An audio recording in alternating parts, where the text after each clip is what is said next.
හරි ළමයි අපි 10 වසර පළවෙනි පාඩම කතා කරලා ඉවරයි. ඉතින් අද අපි යන්නේ 10 වසර දෙවෙනි පාඩම ව්‍යාපාර පරිසරය ගැන කතා කරමු. හරිද? එතකොට දැන් ව්‍යාපාර පරිසරයක් කියලා කියන්නේ මොනවද? හරිද? ව්‍යාපාර පරිසරය කියන්නේ මොනවද කියන එක බලන්න ඕනේ. ඒක අපි අර්ථකථනය කරන්න කලින් ඉතින් අපි හිතමු ඕනම ව්‍යාපාරයකට වටපිටාවක් තියෙනවා. හරිද? ව්‍යාපාරය ඒ කියන්නේ ඒ වටපිටාව ව්‍යාපාරයකට ඍජුවම හෝ වක්‍රව බලපෑම් ඇති කරන්න පුළුවන්. හරිද?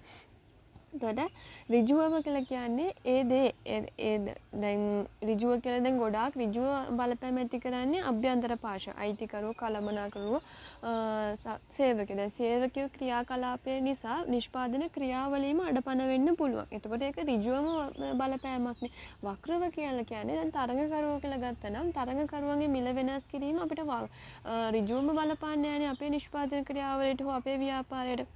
හැබැයි ඒක වක්‍රව බලපෑම් ඇති කරන. ඒකෙන් එයා ගාවට ගොඩක් ගනුදෙනුකරුවෝ යනවා ඒ වගේ දේවල් වෙනවා. හරිද?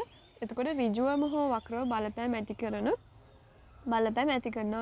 මේ ව්‍යාපාරයේ තියෙන වටපිටාව. හරිද? එතකොට දැන් ව්‍යාපාර පරිසරයක් කියන්නේ මොනවද කියලා අපි අර්ථකථනය කරන්න කියොන ව්‍යාපාර කටයුතු පවත්වාගෙන යාමේදී ඊට බලපෑම් ඇති කරන. හරිද? ඊට ඍජුවම හෝ වක්‍රව බලපෑම් ඇති කරන විවිධ සාධක ක්‍රියාත්මක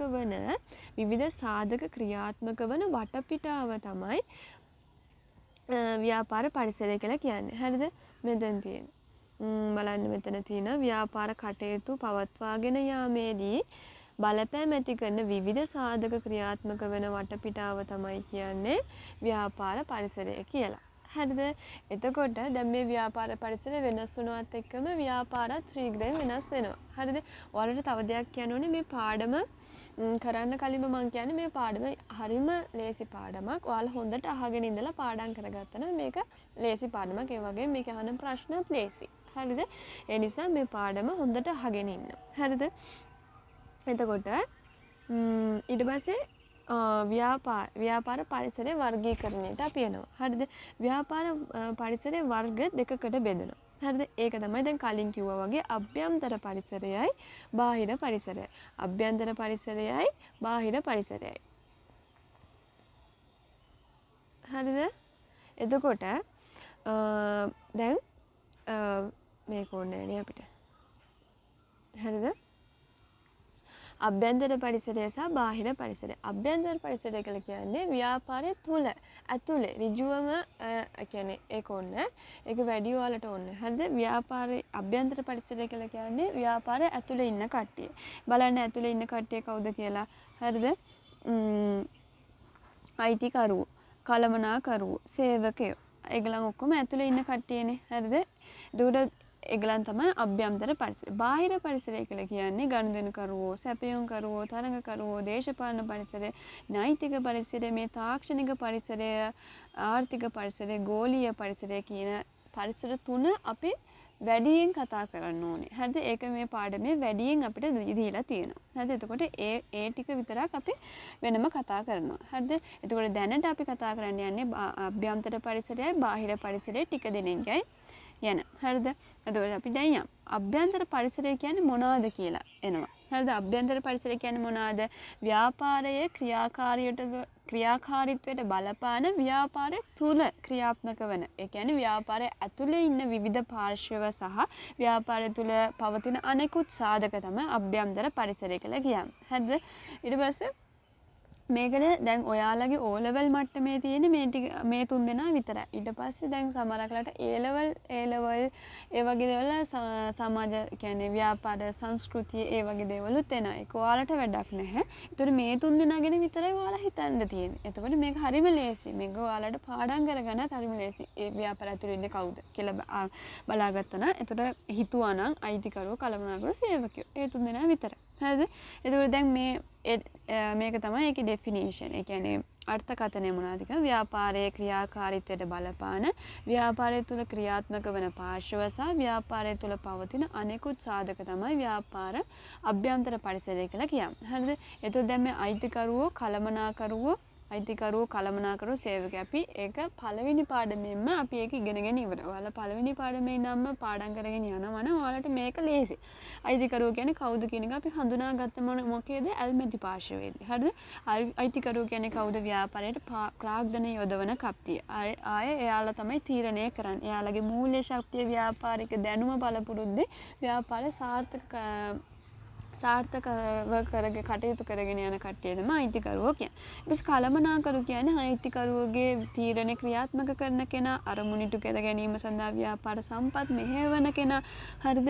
එතකොට තව ගනුදෙනුකරුවෝ හෝ සේවකයන් අතර මනා සම්බන්ධතාවයක් ගොඩනගන්නේ කළමනාකරු. කළමනාකරු තමයි නිකන් අර මැද ඉන්න පුද්ගලයා වගේ. එයා තමයි හැමදේම කළමනාකරණය කරන්නේ. සේවකයා කියන්නේ තම දක්ෂතා හා හැකියාව ප්‍රයෝජනයට ගනිමින් පවරන ලද කාර්ය නිසිලෙස ඉටු කරන පුද්ගලයා. ඒ කියන්නේ එයාට පවරලා තියෙන කාර්ය නිසිලෙස ඉටු කරන පුද්ගලයාට තමයි කියන්නේ සේවකයා කියලා. හරිද? එතකොට එච්චරයි අභ්‍යන්තර පරිසරය. එච්චරයි. හරිද? එතකොට බාහිර පරිසරයේ කවුද ඉන්නේ? බාහිර පරිසරය කියන්නේ මොනවාද? බාහිර පරිසරය කියලා කියන්නේ ව්‍යාපාරයේ ක්‍රියාකාරීත්වයට බලපාන ව්‍යාපාරයේ පරිබාහිරව ක්‍රියාත්මක වන පාර්ශ්ව සහ බලවේග බාහිර පරිසරය ලෙස හැඳින්වෙලු. බාහිර පරිසරය කියන්නේ මෙච්චරයි. හරිද? එතකොට බාහිර පරිසරයට අයත් වෙන කට්ටිය තමයි ගනුදෙනුකරුවෝ, තරඟකරුවෝ, නෛතික පරිසරය, එහෙම කට්ටියක් ටිකක් තිබ්බනේ, පාර්ශ්ව ටිකක් තිබ්බා. ඒතකොට දැන් පළවෙනියට අපි කතා කරමු ගනුදෙනුකරු. පළවෙනි පාඩමේ මෙයත් හම්බුණා අපිට. ගනුදෙනුකරු කියන්නේ ව්‍යාපාරේ භාණ්ඩ හා සේවා මිලදී ගන්නා පුද්ගලයා. හරිද? එතකොට ව්‍යාපාරේ රඳා පවතින්නේ මෙයා නිසා. එතකොට එයාලගේ විවිධ අවශ්‍යතා වමනා අඳුනා ගනිමින් ඒකට නිසි පරිදිව ව්‍යාපාරයේ ක්‍රියා කළොත් අපිට හොඳ සාර්ථකත්වය ගන්න පුළුවන්. හරිද?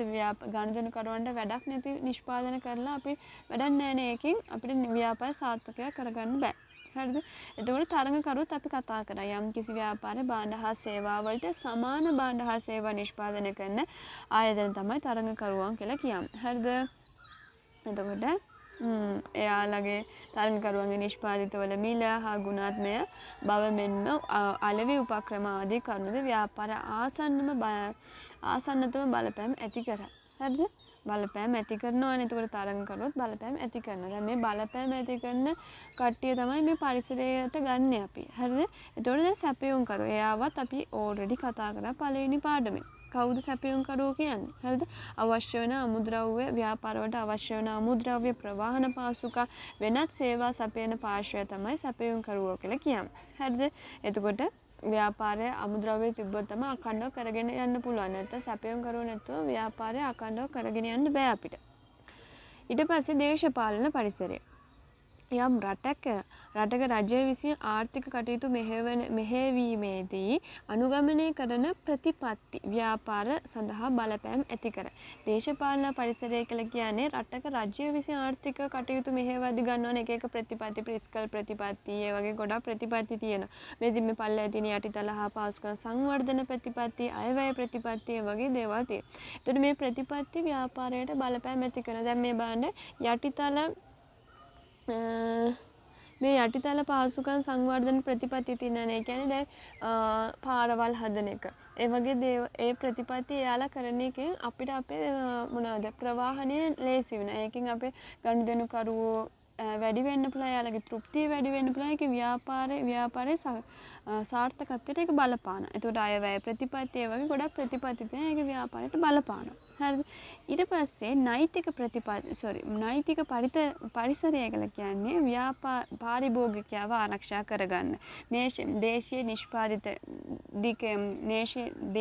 නිෂ්පාදකයන්ව ආරක්ෂා කරගන්න. ව්‍යාපාරික ප්‍රජාව ආරක්ෂා කරගන්න සහ පරිසරය ආරක්ෂා කරගන්න දාන සම්මත අනපනත් සහ නීති තමයි නෛතික පරිසරය කියලා කියන්නේ. ඒක ඉතා වැදගත්. ඒක අපිට කලින් ආවේ නෑ. එතකොට මේකේ පාර්ශ්ව ටිකක් ඉන්නවා.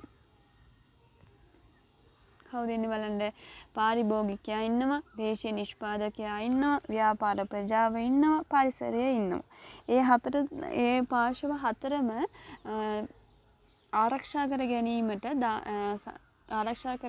ක්‍රියාත්මක කරන සම්මත අනපනත් සහ නීති තමයි නෛතික පරිසරය කියලා කියන්නේ. හරිද? ඒකේ නීති අනපනත් ටිකක් උදාහරණ දීලා තියෙනවා 2007 අංක 7 දන්න සමාගම් පනත 2003 අංක 9 දන්න පාරිභෝගික කටයුතු පිළිබඳ පනත ඒ වගේ දේවල්. ඒකෙන් දෙකක් හරි එහෙම ඔයාලා මතක තියාගන්න. හරිද? මේවා ඒ ලෙවල් වල කොමර්ස් කරන්න ඉන්නවනේ මේවා එක කියන්නේ මොනවාද විස්තරාත්මක කතා කරනවා මේ 50ත් එහෙම. හරිද? දැනට ඔයාලට මේක නිකන් උදාහරණයක් විතරක් ඇති.